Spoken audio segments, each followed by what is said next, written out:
श्री भगवानुवाच प्रकृति अस्थो अपि पुरुषो नाज्यते प्राकृतैः गुणैः अविकाराद कर्तृत्वान् त्वाज्जलार्कवत्।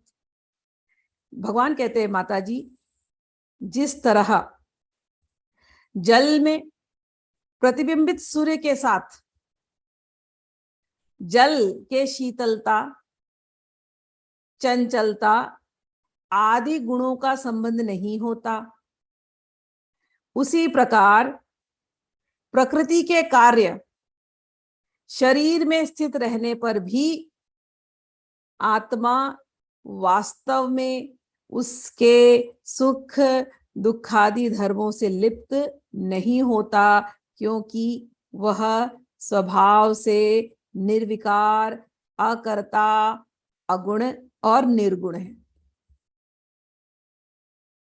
अब समझ लेना बात। मेडिटेशन किस पे करना है? अपने आत्म स्वरूप पर करना है। गीता भी जब आप पढ़ते हैं, गीता की शुरुआत ही फर्स्ट चैप्टर में तो खैर युद्ध के बारे में बताया गया, बहुत लोग उसमें नाम लिए गए, लेकिन सेकंड चैप्टर जब भगवान ज्ञान देना शुरू करते हैं तो भगवान ने कहां से शुरू किया था? आत्मा के स्वरूप से, है ना। Most important thing to know, you are not this body, you are not the designations of this body, you are soul।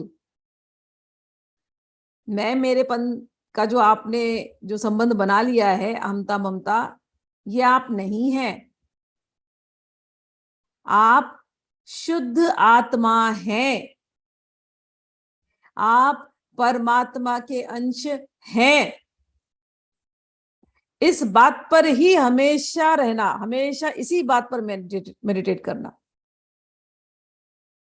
जब कभी संसार के जो लहरें हैं उसमें जब हम बहते हैं और थपेड़े खाते हैं इन लहरों से और फिर बहुत दुखी हो जाते हैं, तो इस बात को तुरंत अपने आप को याद दिलाना, ये दुख केवल शरीर से है। मैं तो शुद्ध चित्त आत्मा हूं। चिदानंद रूपम शिवोहम शिवोहम, मैं तो चिदानंद रूप हूं, मैं तो शुद्ध आत्मा हूं। ठीक है। तो यहां जो अभी कह रहे हैं कि शुद्ध आत्मा कभी प्रकृति से बंधती नहीं है।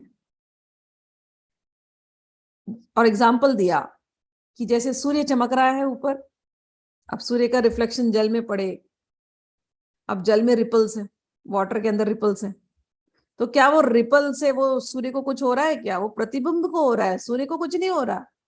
जब पानी ठंडा है, अब सूर्य ऊपर है, यहाँ पानी ठंडा है, पानी के अंदर रिफ्लेक्शन आ रहा है, उस सूर्य को कुछ हो रहा है क्या? नहीं हो रहा है ना। तो ये जो आत्मा है ये सूर्य के समान है, और ये प्रकृति जो है वो उस जल के समान है।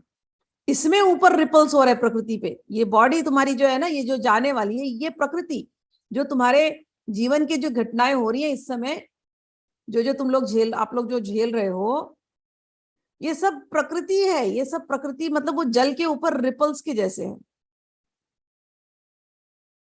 लेकिन आप शुद्ध आत्मा हो उस सूर्य के जैसे। तो आत्मा के ऊपर प्रकृति कुछ कर नहीं पाती है। एक चीज समझना, तो ये समझने वाली बात है, टेक्निकली आपको समझाते देती हूँ, थियोरी तो हम पढ़ेंगे ही। कि आत्मा है आपकी शुद्ध सद चिद आनंद रूप।